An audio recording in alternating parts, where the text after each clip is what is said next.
Chapter 10. A Bosom Friend. Returning to the Spouter Inn from the chapel, I found Queequeg there quite alone, he having left the chapel before the benediction some time. He was sitting on a bench before the fire, with his feet on the stove hearth, and in one hand was holding close up to his face that little Negro idol of his, peering hard into its face, and with a jackknife gently whittling away at its nose, meanwhile humming to himself in his heathenish way. But being now interrupted, he put up the mirage, and pretty soon, going to the table, took up a large book there, and, placing it on his lap, began counting the pages with deliberate regularity. At every 50th page, as I fancied, stopping for a moment, looking vacantly around him, and giving utterance to a long-drawn gurgling whistle of astonishment. He would then begin again at the next 50, seeming to commence at number 1 each time, as though he could not count more than 50, and it was only by such a large number of 50s being found together that his astonishment at the multitude of pages was excited. With much interest I sat there watching him.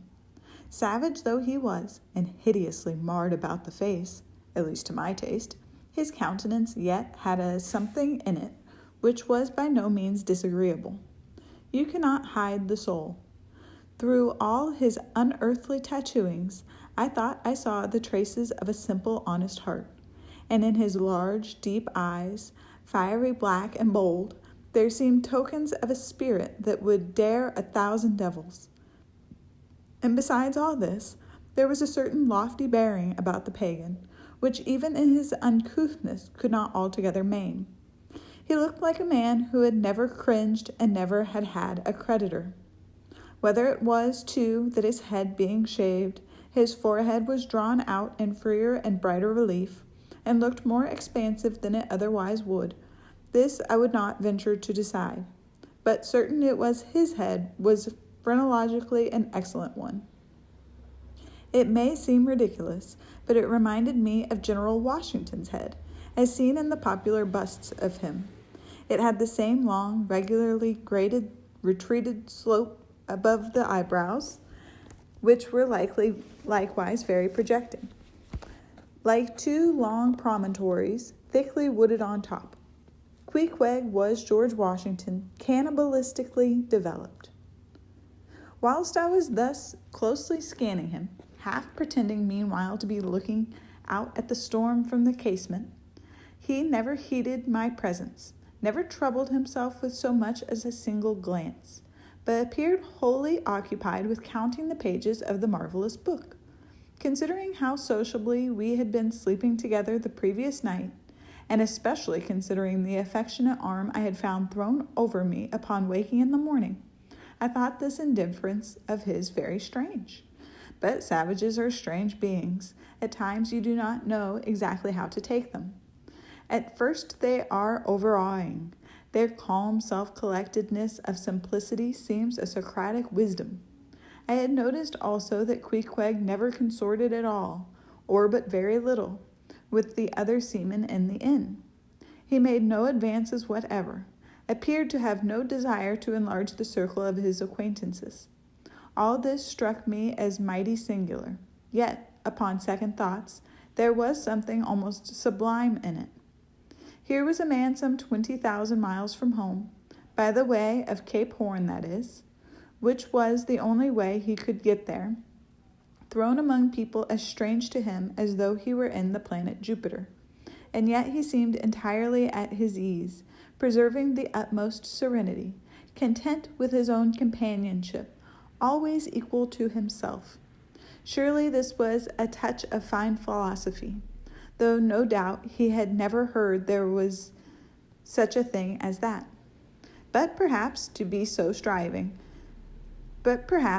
true philosophers, we mortals should not be conscious of so living or so striving.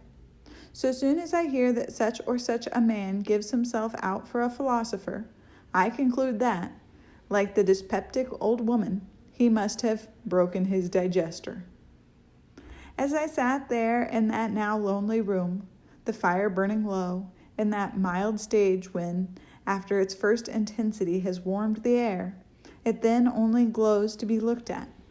The evening shades and phantoms gathering round the casements and peering in upon us silent, solitary twain, the storm booming without in solemn swells, I began to be sensible of strange feelings.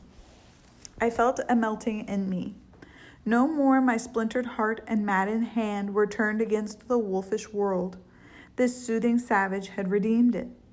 There he sat, his very indifference speaking a nature in which there lurked no civilized hypocrisies and bland deceits. Wild he was, a very sight of sights to see, yet I began to feel myself mysteriously drawn towards him, and those same things that would have repelled most others. They were the very magnets that thus drew me. I'll try a pagan friend, thought I, since Christian kindness has proved but hollow courtesy. I drew my bench near him, and made some friendly signs and hints, doing my best to talk with him meanwhile. At first he little noticed these advances, but presently, upon my referring to his last night's hospitalities, he made out to ask me whether we were again to be bedfellows. I told him yes, whereat I thought he looked pleased, maybe a little complimented. We then turned over the book together, and I endeavored to explain to him the purpose of the printing and the meaning of the few pictures that were in it. Thus I soon engaged his interest, and from that we went to jabbering the best we could about the various outer sights to be seen in this famous town. Soon I proposed a social smoke, and producing his pouch and tomahawk, he quietly offered me a puff. And then we sat exchanging puffs from that wild pipe of his, and keeping it regularly passing between us. If there yet lurked any ice of indifference towards me in the pagan's breast, this pleasant, genial smoke we had soon thawed it out and left us cronies. He seemed to take to me quite as naturally and unbiddenly as I to him, and when our smoke was over, he pressed his forehead against mine, clasped me round the waist, and said that henceforth we were married, meaning, in his country's phrase, that we were bosom friends. He would gladly die for me, if need should be. In a countryman, this sudden flame of friendship would have seemed far too premature, a thing to be much distrusted. But in this simple savage, those old rules would not apply. After supper and another social chat and smoke, we went to our room together.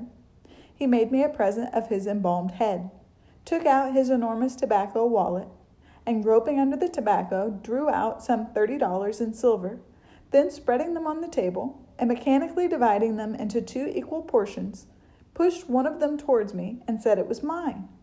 I was going to remonstrate, but he silenced me by pouring them into my trousers pockets. I let them stay. He then went about his evening prayers, took out his idol, and removed the paper fireboard. By certain signs and symptoms, I thought he seemed anxious for me to join him. But well knowing what was to follow, I deliberated a moment whether, in case he invited me, I would comply or otherwise. I was a good Christian, born and bred in the bosom of the infallible Presbyterian Church. How then could I unite with this wild idolater in worshipping his piece of wood? But what is worship? Thought I. Do you suppose now, Ishmael, that the magnanimous God of heaven and earth, pagans and all included, can possibly be jealous of an insignificant bit of black wood? Impossible! But what is worship? To do the will of God. That is worship. And what is the will of God? To do to my fellow man what I would have my fellow man to do to me. That is the will of God. Now, Queequeg is my fellow man. And what do I wish that this Queequeg would do to me? Why, unite with me in my particular Presbyterian form of worship. Consequently, I must then unite with him in his. Ergo, I must turn idolater. So I kindled the shavings, helped prop up the innocent little idol, offered him burnt biscuit with Queequeg, salaamed before him twice or thrice, kissed his nose, and that done, we undressed and went to bed, at peace with our own consciences and the world. But we did not go to sleep without some little chat. How it is I know not, but there is no place like a bed for confidential disclosures between friends. Man and wife, they say. They are open the very bottom of their souls to each other. And some old couples often lie and chat over old times till nearly morning. Thus, then, in our heart's honeymoon, lay I and Queequeg, a cozy, loving pair.